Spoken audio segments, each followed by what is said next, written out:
আসসালামু আলাইকুম ওয়া রাহমাতুল্লাহি ওয়া বারাকাতুহু। আজকের বিষয় ইবাদত বন্দেগী কবুল না হওয়ার কারণ। আমরা প্রত্যেকেই মুসলমান, ভাবি ইবাদত বন্দেগী করব।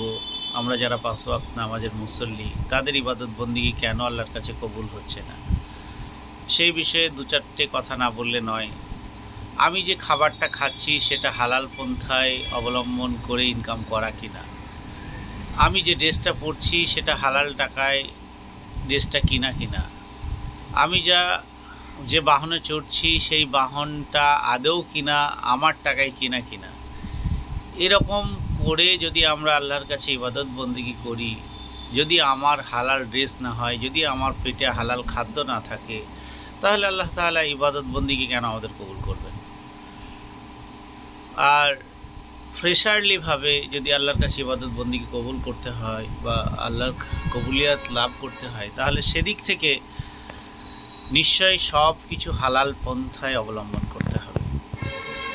ইনকাম হালাল পন্থায় আনতে হবে। আমি কি খাচ্ছি সেটা হারাম না হালাল সেটা দেখে খেতে হবে। আমি যে বাহনে চলছি সেটা আমার টাকায় কেনা না অন্য কেউ টাকা দিয়েছে তার ঘুষের টাকায় কেনা, সেটা দেখতে হবে। আমি বাড়িতে যে খাবার খাওয়াচ্ছি সেগুলো হালাল না হারাম সেগুলো ভাবতে হবে। এই সব যদি একদম ফ্রেশারলিভাবে চলে, তাহলে প্রত্যেকটা মুসলমানের ইবাদত বন্দেগী আল্লাহ কবুল করবেন এবং আল্লাহ তার দোয়াকেও কবুল করবেন। আসসালামু আলাইকুম।